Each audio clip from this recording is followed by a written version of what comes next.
शिवाजी महाराज के चरित्र को जानने की जिज्ञासा हर किसी में है।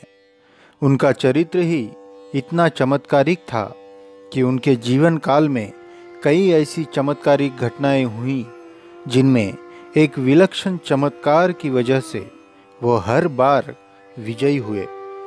कई बार तो मौत की मुंह से भी किसी चमत्कारी पुरुष की तरह वे सही सलामत बच निकले थे। चाहे वो 8 फीट के अफजल खान से मिलने का प्रसंग हो या सूरत लूट के समय उनका खून करने का प्रयास हो, या चाहे वो औरंगजेब की कैद से बच निकलना हो, महाराज के चरित्र में हमेशा ही एक विलक्षण चमत्कारिक आभा मंडल रहा है, जिसकी वजह से उनके चरित्र को जानने की जिज्ञासा हर भारतीय में नजर आती है। कुछ ऐसा ही विवाद उनके जन्म से भी जुड़ा है। आज भी महाराष्ट्र में उनका जन्मदिन हर साल 2 बार मनाया जाता है, लेकिन इसके पीछे क्या कारण है और प्रसिद्ध इतिहासकारों ने इस विषय में क्या क्या तर्क दिए हैं, आइए देखते हैं इस वीडियो में।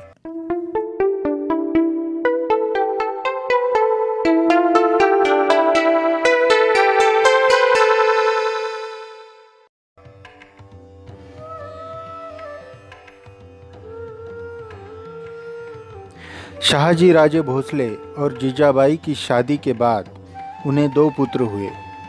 एक का नाम संभाजी तथा दूसरे का नाम शिवाजी रखा गया। शिवनेरी किले पर शिवाई देवी का मंदिर है, जिनसे जीजाबाई ने मन्नत मांगी थी कि यदि उन्हें पुत्र की प्राप्ति होती है तो वे उस पुत्र का नाम उनके नाम पर रखेंगी। हुआ भी ठीक वैसा ही, पुत्र हुआ और उसका नाम शिवाई देवी के नाम पर शिवाजी रखा गया। लेकिन दोनों पुत्रों में संभाजी शाहजी के ज़्यादा करीब था और हमेशा उनके साथ ही रहता। शाहजी के साथ उसने कई युद्धों में भाग भी लिया और कालांतर में कनकगिरी के युद्ध में उसकी मौत हो गई। दूसरा बेटा शिवाजी ज़्यादातर अपनी माँ के साथ ही रहता।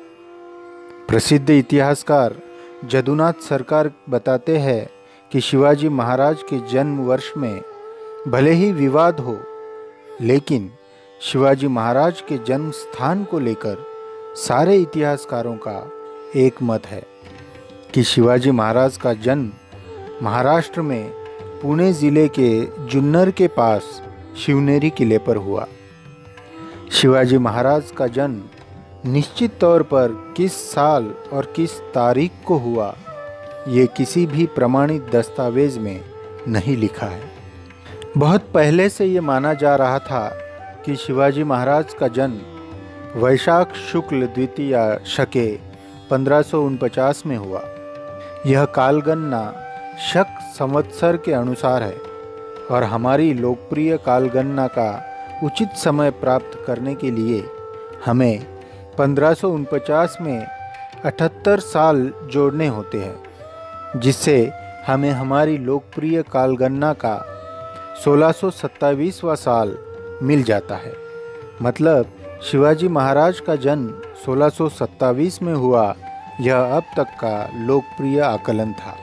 इतिहासाचार्य राजवाड़े और लोकमान्य बाल गंगाधर तिलक ने भी अप्रैल 1627 को ही शिवाजी महाराज का जन्म वर्ष माना है। जेधे शकावली और सूर्यवंशम जैसी प्रसिद्ध रचनाओं में 19 मार्च 1627 को ही शिवाजी महाराज का जन्मदिन बताया है। परमानंद, जो शिवाजी महाराज के समकालीन थे, उन्होंने अपनी रचना शिव भारत में फाल्गुन वद्य तृतीया शके 1551 यानी 19 फरवरी 1630 को शिवाजी महाराज का जन्मदिन बताया है। अब क्योंकि परमानंद शिवाजी महाराज के समकालीन थे, इसलिए उनके मत को और उनकी दी हुई तारीख को असली तारीख मानी जाए, ये कई महाराष्ट्रियन इतिहासकारों का मत है। इन इतिहासकारों का पलड़ा तब और बढ़ जाता है जब वे ये बताते हैं कि तंजावर में जो शिलालेख मिला है उस पर भी शक 1551 ही लिखा गया है, यानी 1630। अब ऐसी परिस्थिति में भला जब कोई ठोस या सर्वमान्य तारीख नहीं निकल रही थी, तब सारे इतिहासकारों ने एक साथ एक चर्चा का आयोजन किया। हर उस दस्तावेज और सबूतों की जांच पड़ताल की गई जो शिवाजी महाराज के जन्म से जुड़े थे। प्राचीन ग्रंथ, बखर और यहाँ तक कि लोकमान्य तिलक के समाचार पत्र केसरी के लेखों को भी खंगाला गया। शिवाजी महाराज के दरबारी कृष्णाजी अनंत सभासद ने शिवाजी महाराज की मृत्यु के बाद एक बखर लिखी, लेकिन उसमें भी शिवाजी महाराज के जन्म के विषय में कोई पुख्ता तारीख नहीं दी गई। तो सारी संभावनाओं और रचनाओं का अध्ययन होने के बाद सारे इतिहासकारों ने एक मत होकर यह माना कि 30 अप्रैल 1627 ही छत्रपति शिवाजी महाराज का जन्मदिन है। इसलिए महाराष्ट्र में आज भी 2 बार शिव जयंती मनाई जाती है, एक 10 अप्रैल को और दूसरी 19 फरवरी को। शिवाजी महाराज के जन्म से जुड़ी यह जानकारी औरों तक ज़रूर पहुंचाएं, शेयर करें, लाइक करें और सब्सक्राइब करके उत्साह ज़रूर बढ़ाएं। धन्यवाद।